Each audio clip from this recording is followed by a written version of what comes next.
Hi guys, for today's video, karon ding adlaw ng laag ni og lagon. So na-timingan gyud kay nag-ulan, laglain ang tiyempo guys. At tiyempo ra nay galain, pero kami mo dayon gyud mi kay naka-prepare naman gyud ang tanan.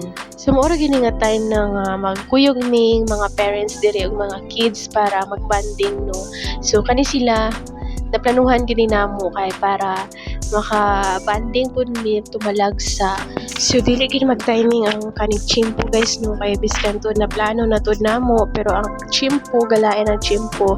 So wala gid tay mahimo kundi madayon gyud ang amo ang paglaag dire. So mao ni sitwasyon diri namo no nagkanya-kanya gyud pakdong sa ulo kay syempre ko igatalit hibiya. Mga kids ga kalo na lang pud. Mo ni gitawag nga biskan mag-inulan. Dayon gyud ang laag day no? Dayon gyud day? Oh, What's up guys? For today's video, ulan na eh. Pero wala ulan na basta gusto no?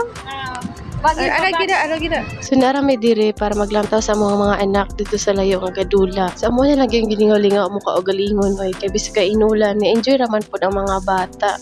So nikusog na gid ang ulan na manilong na gid mi diri sa punuan kag nagkanya-kanya na nagid mi pangitag punuan nga dagko ba nga makapasilong gid mi.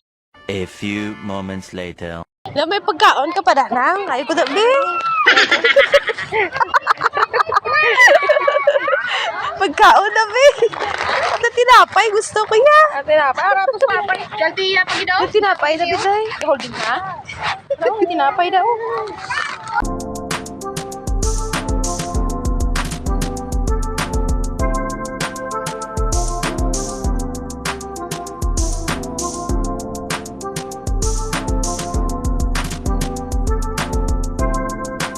Kayo.